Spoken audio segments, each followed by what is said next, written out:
어서 오세요. 반갑습니다. 안녕하세요. 저는 처제와 고깃집을 동업하고 있는 30대 싱글남입니다. 지금은 처제라고 부르는 것이 익숙해졌지만 아직도 가끔씩 너무 어색합니다. 그 이유가 곧 결혼할 아내를 만나면서 처제를 알게 된 것이 아니라 오랫동안 처제를 알고 지내다가 처제의 소개로 아내를 만나게 되었습니다. 처제와 저는 대학교에서 친하게 지내던 선후배 사이였습니다. 조리학과를 나온 저희는 각자 일을 하다가 의기투합을 해서 동업으로 작은 고깃집을 시작하였습니다. 각자 잘하는 음식과 일했던 경험을 통해 가격 대비 맛있고 알찬 메뉴 구성을 갖춘 고깃집으로 운영하다 보니 빠른 시간에 자리를 잡게 되었습니다. 시작한 지 3년 만에 처제와 둘이서 시작했던 작은 고깃집이 2층짜리 대형 고깃집이 되었고 곧 2호점도 오픈할 예정입니다. 물론 같이 일하는 직원들도 많이 생겼습니다. 그러면서 약간의 여유가 생기다 보니 처제에게 아내를 소개받아 연애를 하다가 결혼까지 약속한 사이가 되었습니다. 그런데 얼마 전 우연히 보지 말아야 될 장면을 보고 말았습니다. 요즘 2호점 인테리어 및 오픈 준비로 저는 주로 2호점에 일하고 있고 처제가 1호점을 맡아서 운영하고 있습니다. 그날도 오후 늦게까지 2호점에서 일을 하고 집으로 퇴근하는 중이었습니다. 가는 길에 본점을 지나가는데 영업이 끝난 시간인데 흐릿하게 불빛이 보이는 것이었습니다. 아까 분명 처제가 모든 일을 마치고 퇴근한다고 하였는데 흐릿하게 보이는 불빛이 너무 신경이 쓰였습니다. 퇴근했다던 본점은 문이 열려 있었고 주방에서는 사람의 인기척도 들렸습니다. 조용히 가서 보니 처제와 가게 직원이 아주 진한 데이트를 하고 있는 중이었습니다. 엄청 놀라서 당장이라도 들어가서 그 둘을 띄워놓고 싶었지만 그 둘의 복장도 불량했기에 나중에 사이가 너무 어색해질 수도 있기에 일단 꾹꾹 참으면서 그 둘의 대화를 한참 듣다가 조용히 나와서 집으로 갔습니다. 처제는 결혼도 안 했고 다 큰 성인이기에 남자를 만나서 뜨거운 데이트를 하는 것이 문제될 것은 없습니다. 하지만 가게 직원은 아닙니다. 작은 매장에서부터 저희와 처음으로 같이 일을 시작한 직원이고 몇 년을 함께 해왔기에 너무나 잘 알고 있는 사람입니다.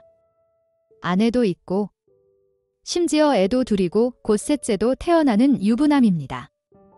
아내에게 전화를 해서 말을 해줘야 하나 말아야 하나 엄청 고민이 되었습니다. 다음 달에 결혼한 아내한테 말을 하면 무조건 난리가 날 것 같고 그 직원을 해고하자니 오랫동안 같이 일한 세월과 경험이 있기에 업무적으로 손해도 크고 해고한다고 해서 처제와 관계가 무조건 정리된다고 볼 수도 없었습니다. 그렇게 복잡하게 생각만 하다가 다음날 그 직원에게 일 끝나고 같이 술이나 한잔하기로 일단 약속을 잡았습니다. 다음날 저녁에 직원으로 보기로 한 약속 장소에서 기다리고 있었습니다. 무슨 말을 어떻게 해야 하나 고민하던 중에 혹시 처제가 같이 오지 않을까 라는 생각을 했는데 역시나 처제가 따라서 같이 왔습니다. 그 직원과 둘이서 이야기하는 것은 힘들 것 같아서 아내도 불렸습니다.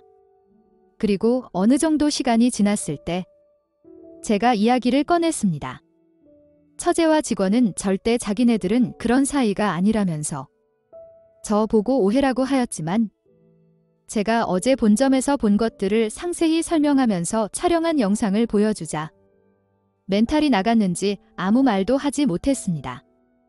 아내도 바쁠 때마다 가끔씩 매장에 와서 일을 도와주었기에 그 직원을 잘 알고 있습니다.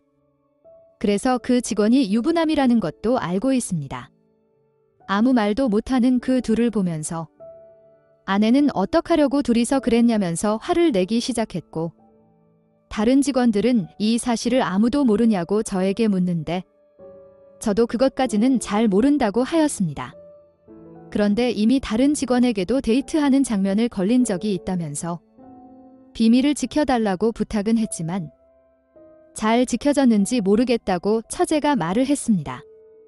한참 동안 정적이 흘렸고 별다른 결정이나 소득 없이 그날의 자리를 끝이 났습니다. 아내는 처제와 같이 집에 들어갔다가는 큰 싸움이 날 것 같다면서 제 집으로 같이 왔습니다. 집에 와서 아내와 맥주를 마시면서 한참 동안 이야기를 나누었지만 결론은 처제와 그 직원이 헤어지지 않으면 끝없는 논쟁에 불과했습니다. 다음 날 처제는 몸이 아프다면서 매장에 나오지 않았고 그 직원도 자기 할 일은 하고 있지만 저와 거리를 두면서 제 눈치를 보고 있었습니다. 어떻게 할 거냐며 화도 내고 하고 싶은 말은 많지만 그 둘이 결정을 내릴 때까지 기다릴 수밖에 없었습니다. 매장 정리 및 마지막 할 일을 하고 매장을 나오는데 직원이 저를 기다리고 있었습니다. 처제와 헤어지고 매장도 그만두겠다면서 문제를 일으켜서 너무 죄송하다고 하였습니다. 매장을 운영하면서 공과 사는 정확히 구분해서 처리하겠다고 다짐을 했지만 이 문제만큼은 공과 사를 구분하는 것이 너무 힘들었습니다. 만약에 기혼자 직원들끼리 만나는 것이었다면 매장을 그만둘 만큼의 문제는 아니라고 생각합니다.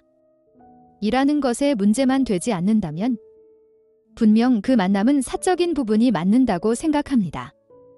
그런데 처제와 관련된 문제이고 처제와 직원 간의 거리를 두기 위해서 그만두게 내버려 두는 것도 아닌 것 같았습니다. 오히려 공적으로 따져볼 때 오랫동안 일을 하면서 경험도 많고 손발이 잘 맞는 직원이 그만두는 것은 큰 손해가 맞습니다.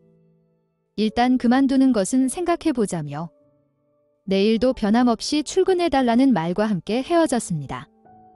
아내는 왜 그 직원을 붙잡았냐면서 저한테 따졌지만 당장 그 직원이 빠졌을 때에 생길 여러 문제점들이 너무나 뻔히 보였습니다.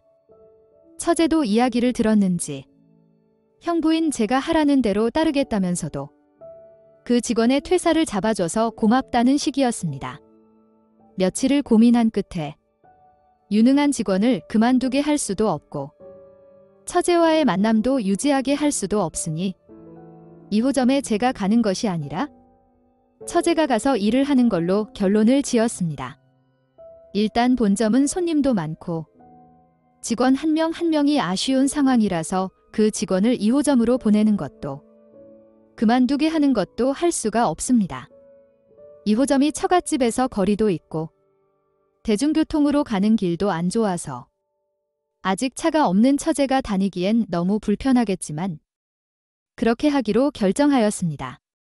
그리고 그 둘이서 다시는 만나지 않겠다는 약속도 받기는 했는데 다 큰 성인들이 밖에서 몰래 만난다면 막을 방법이 없으니 무언가 석연치 않은 점도 있지만 믿어보기로 했습니다. 아내는 제가 처제를 친동생이 아니라서 가족이 아니라 고깃집 사장님 입장에서만 일 처리한 거라며 제 원망은 하지만 딱히 아내도 좋은 방법을 제시 못하는 것은 마찬가지입니다. 시간이 지나면서 그 둘의 약속이 잘 지켜면서 정리되기를 바라는 길밖에 없는 것 같습니다. 오늘의 사연은 여기까지입니다.